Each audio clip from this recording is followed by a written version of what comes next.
What are the options that lie ahead now that the Democratic caucus in the Senate has 59 rather than 60 votes?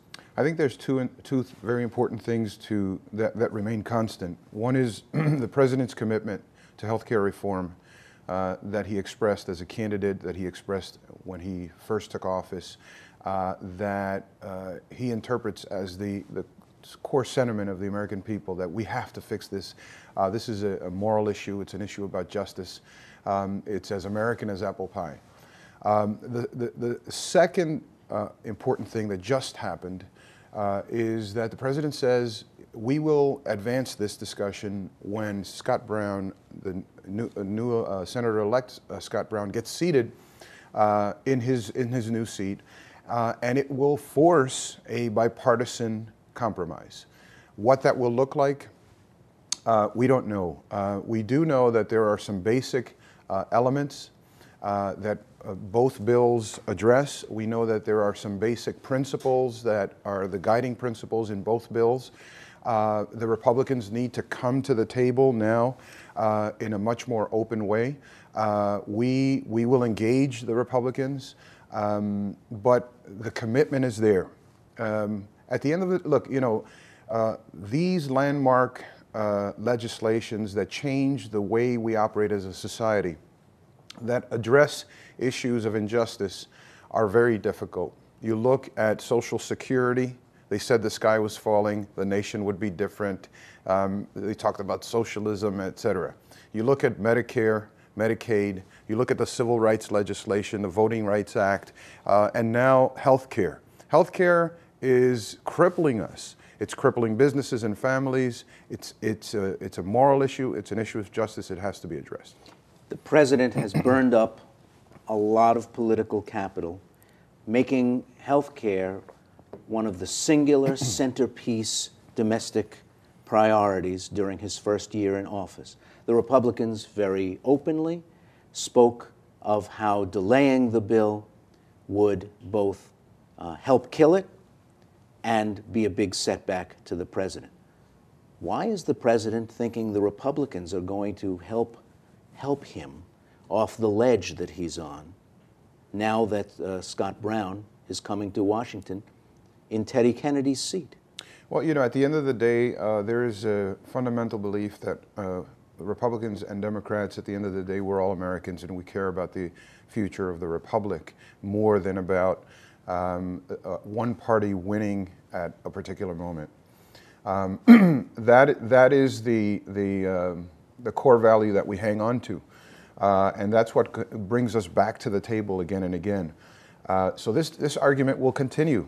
And we will continue to address the issue of health care as we address the issue of consumer protection in the banking industry, as we address the issue of stemming the foreclosures and the impacts that those foreclosures are having on communities that have been disproportionately impacted, as we continue to address the issue of creating jobs in this economy and supporting small businesses that are the generators of jobs, as we continue to deal with the issue of educating and preparing the American people to be globally competitive. So there's a lot on the table, and we will Ray, we will continue this march forward.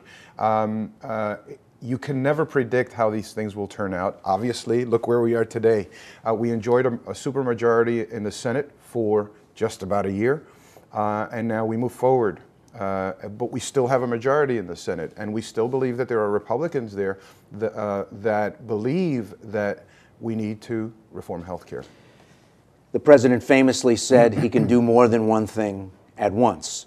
But as the delays in the health care legislation began to pile up, Congress missed the president's August recess deadline. Then they missed the Christmas deadline. Then it looks like they're going to miss the State of the Union deadline as well. Other things have piled up behind it. For instance, comprehensive immigration reform, which people were promised quietly would be turned to after health care reform was over. Well, that's had to wait.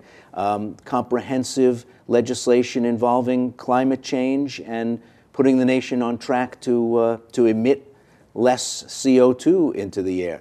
It's really had to wait as a priority as well.